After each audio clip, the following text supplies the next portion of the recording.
He went from playing Call of Duty to human trafficking. It's been quite a while since we had a brain blaze dedicated to Florida man and woman. Sure, there was the live blaze a couple of months ago, but that was also a fact-fiction game in which Simon had to distinguish between anime plotline and Florida man stories. I think I got them all correct. Didn't I?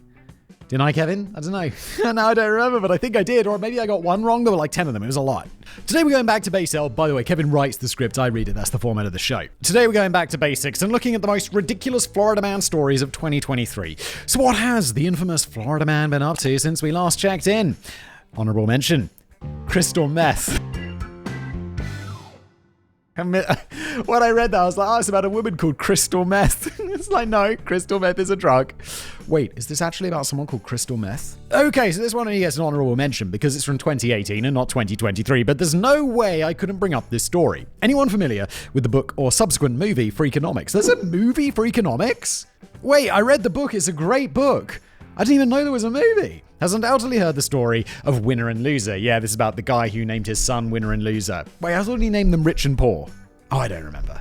In 1958, a man named Robert Lane wanted to find out if a child's name could have an impact on their lives. His first 5 children had normal names, so when his 6th child was born, Robert named the kid Winner. 3 years later, when child number 7 was born, he named them Loser. This is so cruel. Winner went on to be a career criminal and a degenerate, while Loser became a detective with the NYPD. This story is often touted as proof that a person's name doesn't matter. Oh no, there really was a person called Crystal Meth. But it's anecdotal evidence with a sample size of 2. As a counterexample, I present to you Florida woman Crystal Methvin. No way. In 2018, Crystal Methvin was arrested for, as you might have guessed, possession of crystal meth for the 15th time. That's really the whole story, but I couldn't not include Crystal Meth arrested for possession of crystal meth in this episode. Oh, it's Methvin though. It's so different. Why the if your surname is Methvin, would you call your kid Crystal? I don't know. Sneeko versus Moist Critical.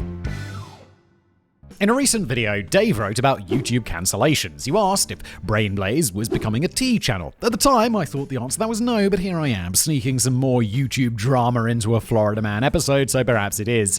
I have no idea. I don't know who Sneeko is. I know Moist Critical's the dude with the long hair, and he speaks like this. But I don't know what the drama is. I don't know what the tea is, as the kids say. I'm not going to go through the whole story of who Sneeko is and why he was controversial, but we'll go through the highlights real quick. He was a YouTube streamer who, as far as I can tell, got his start playing Call of Duty, but quickly went down a rabbit hole of conspiracy theories and Andrew Tate style nonsense.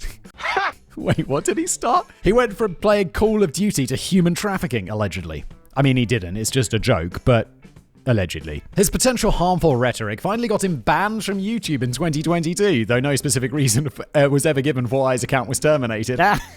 You gotta remember, as a YouTuber, YouTube is God. Like, they don't have to give a reason. It's not like they couldn't just be like, nah, I don't want you anymore. Like, they could just be, I could literally have all my channels closed tomorrow and YouTube just be like, Hey, we just didn't like you anymore. Someone at YouTube thought you were a dickhead. Hey, boom. Career over. Following his departure from YouTube, Sneeko decided that he would stream on Twitch instead. Oh yeah, you can do that. It's like, I'm going to become a Twitch streamer.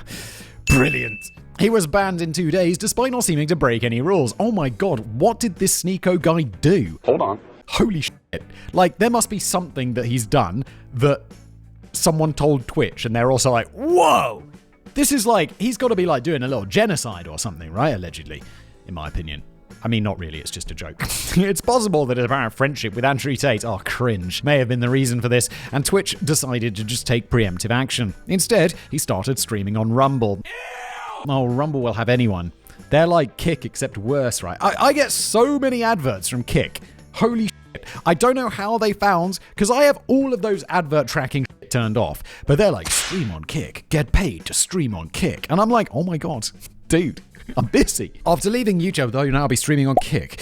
Although, after leaving YouTube, Sneeko did a lot of complaining about people who had fought to have him cancelled. Among those targeted by Sneeko's verbal attacks was Moist Critical. However, Moist hadn't really tried to cancel Sneeko so much as he had just made fun of him. The dude had openly admitted to being cuckolded by his girlfriends. Seemed to be publicly defending illegal pornography, brah. I saw the cover and I got clickbaited.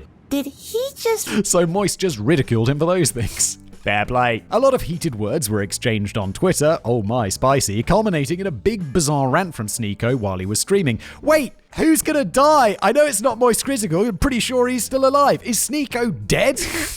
How's he got Darwin Award? Or his, balls got ripped off?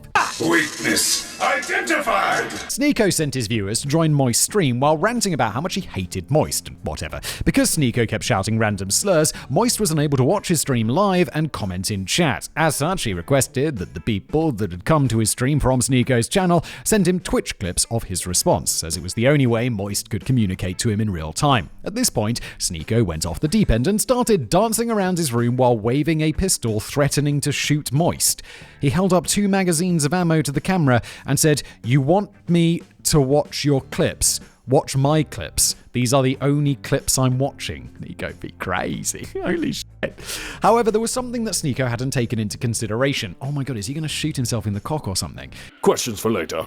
Despite correctly identifying that Moist lived in Tampa, where he was threatening to come visit, it didn't seem to register in his brain that this meant Moist Critical, the man whose life had just threatened, is indeed a Florida man. And the response video from Moist was absolutely priceless. It is possibly the best visual representation of F Around and Find Out in which nobody was actually hurt. After mocking Sneeko quite a bit and explaining why he was telling Sneeko to watch his Twitch clips, he then reached off camera and grabbed his own, much larger pistol. While clearing the gun and removing the magazine, he said, "I hate to be that guy. This is like the grammar police of guns, but he's a f***ing imbecile. You absolute buffoon. What you have there is not clips. These are mags. They're mags, not clips. You absolute f***ing dummy." He then bent over and continued to say the same way that this is also a mag, while picking up his AR-15 and ejecting the magazine from it.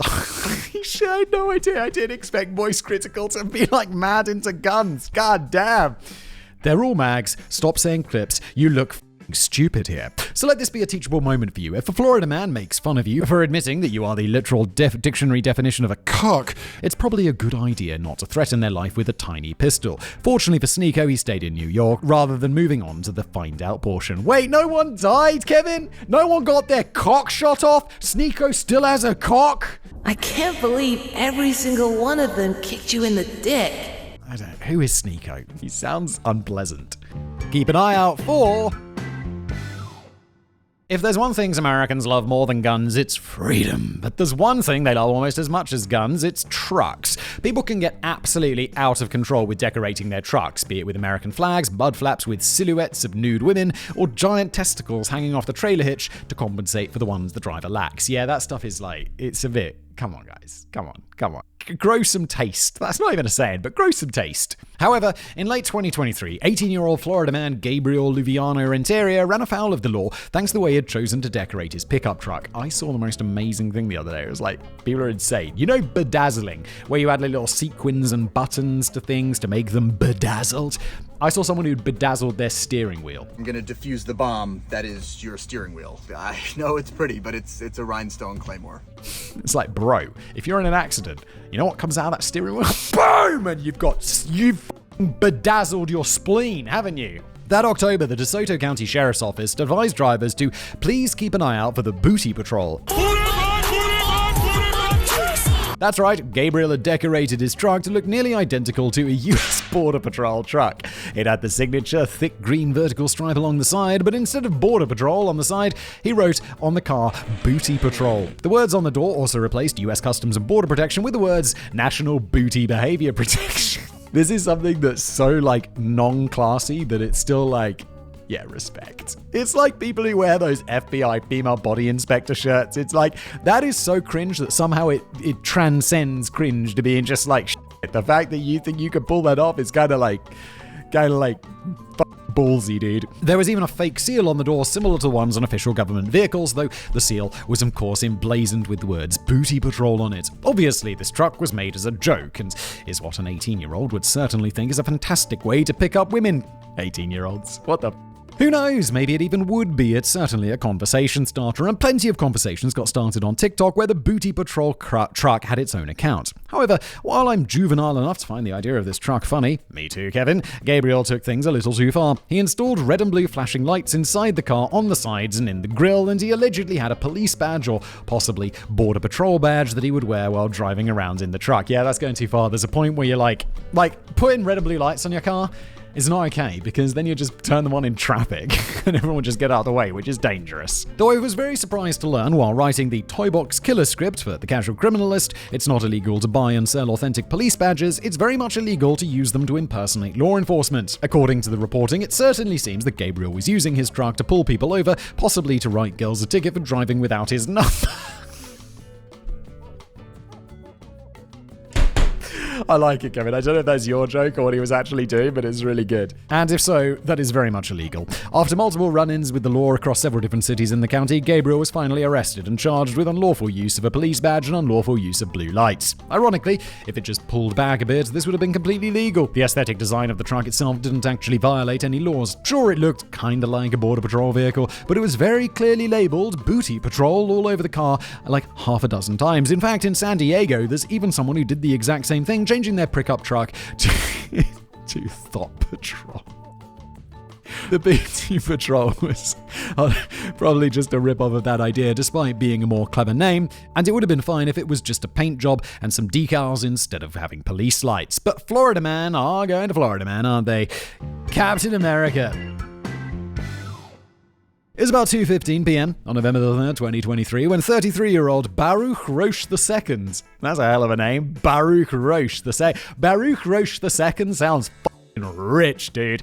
Drove his Hyundai Genesis to MacDill Air Force Base in Tambo when guards stopped him at the gate. He said that he had a top-secret meeting with a general from U.S. Special Operations Command. The guards asked for his ID, but Roche refused. Instead, he informed them that he was Captain America. Yes, that Captain America, the one from the comic books and the movies, who's very much not a real person. This dude needs to see a healthcare professional. This is like not some Booty Patrol like ha-ha thing. This is like this dude delusional or insane. Because like what, like, and I know I don't mean like insane as in like, you know, actually insane. I mean just like, what the f*** is he doing? This obviously wasn't going to fly as an answer, so the guards kept demanding to see an ID. Roche became agitated, arguing with the guards and threatening to drive back there every day to look for the guards that denied him entry. While that certainly sounds like a physical threat in all of the reporting, it's possible that he thought he really was Captain America and was going to come back and find them so he could bust them down to latrine duty or something.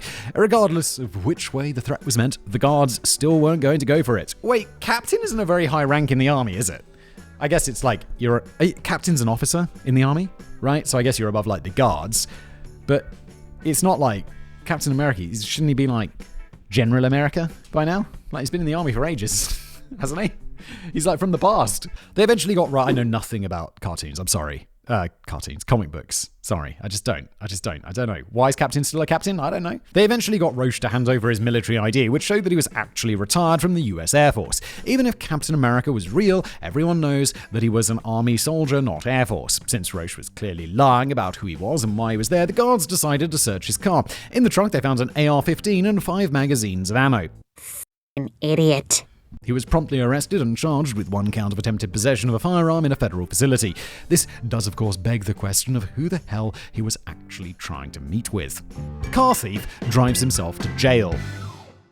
It was just before midnight on December the 9th, the 35-year-old Stanley Williams was being attended to by EMTs. It's unclear from the reporting whether Williams had called the ambulance for himself or if someone else had observed his behavior and called for one. Either way, the Columbia County deputy was on the scene as well as assisting the paramedics. They described Williams as experiencing an altered mental state and possibly under the influence of drugs.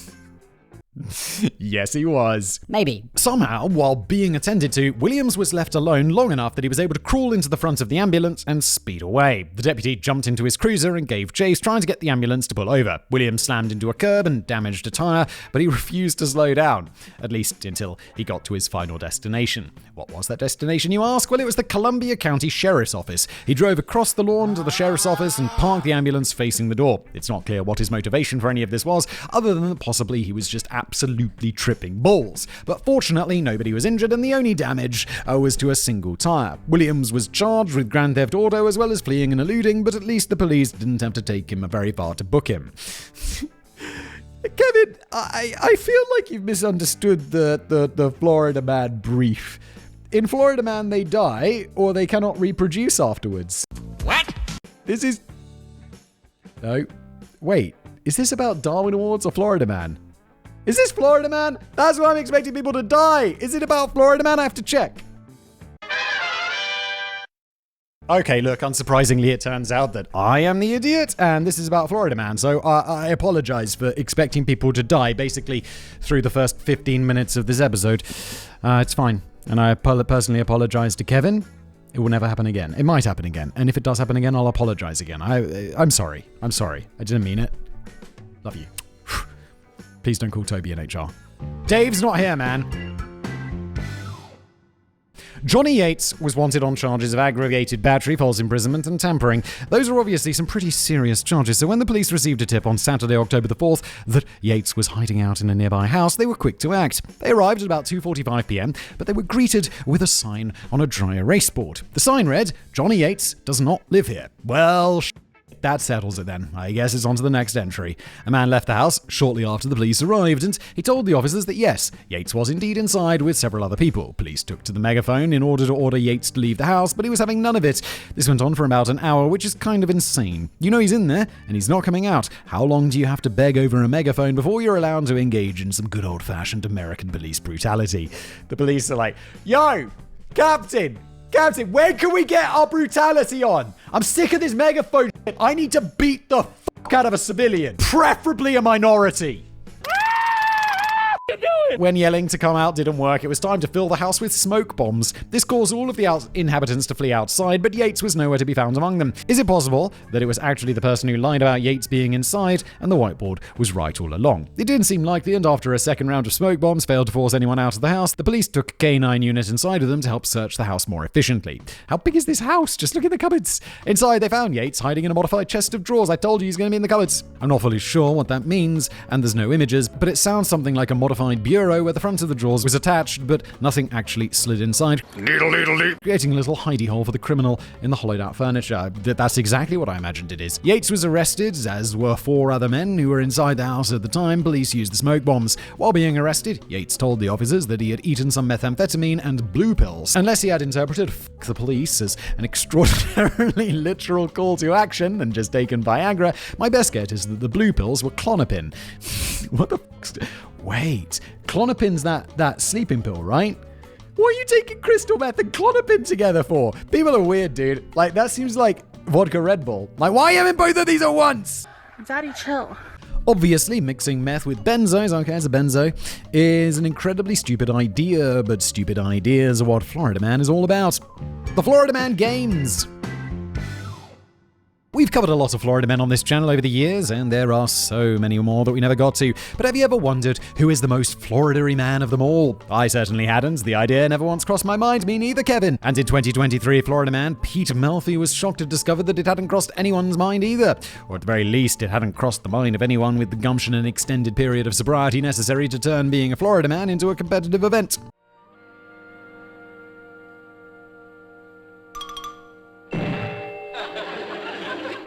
After realizing that nobody had actually done this before, Melfi jumped at the chance to organize and run the first ever Florida Man Games, a competition in which men adorned with tank tops and cut-off jeans compete in the most iconic Florida Man themed events possible. Or as one competitor boasted, "I've lived in Florida my whole life. They're calling these events. I'm calling the Tuesday afternoon." So what were the events? The first competition was eating ass, or more specifically, eating a plate of pork butt covered in barbecue sauce as fast as possible. The aforementioned quote actually came from the winner of one of the rounds of ass eating, spoken as he washed out the barbecue sauce from his beard. Oh, I just don't want to think about that. Next was an event called a weaponized pool noodle, although it was just a jousting competition similar to American Gladiator. Pool noodles were indeed used in the construction of the puggly sticks used, but it was really just the American Gladiator competition performed in a pool of mud instead of on top of like 24-foot tall platforms. Then there were the sumo cage matches. It was a sumo wrestling style event in which the competitors had to wear pool donuts around their waist and hold a pitcher of beer. You could win either by knocking the opponent down or making them spill all of their beer. The losing player could still earn some some points by drinking the remainder of the winner's pitcher, though I'm not sure why the winner wouldn't just chug their pitcher after knocking the other person down. And I don't even mean in a hyper-competitive gaming the system kind of way either. All I'm saying is, free victory beer. But it was the final event that everyone was looking forward to the most, and what the thousands of spectators had really paid to come and see, the evading arrest obstacle course. Competitors had to commit a series of crimes such as stealing bikes or catalytic converters off of cars, and then run through an obstacle course while being chased by actual police officers. The obstacle course included running through yards and jumping fences, and it ended with carrying an inflatable alligator through a swamp and then saving a frozen iguana. Other activities at the Florida Man Games included a mullet contest, gator shows, lawnmower racing, and chicken coop bingo, in which the numbers are determined by where the chickens shits, but I'm not really sure. Admittedly, many of these events sound a bit tame compared to the Florida Man stories we're used to reading about in the news, though the obstacle course sounds fucking epic. Meth responded by saying, "There's typically drugs and nudity in Florida Man stories, but the city frowns on it when I asked for drugs and nudity." Of course, there's no telling what the future holds. The 2024 Florida Man Games earlier this year were a huge success, and the 2025 Games are currently advertising 2 new mystery events. They just need to get permission from their lawyers and insurance company before announcing what those new events will be. Dead Possum Society. In November, a 45-year-old Florida man was arrested for taking a shit on a dead possum in the middle of the street during rush hour traffic. Why? He was charged with 1 count of exposing sexual organs. What's that, Simon? You want more context for the story? I'm sorry, but there isn't any. Welcome to Florida. What is about this? Why? Why? I have so many questions!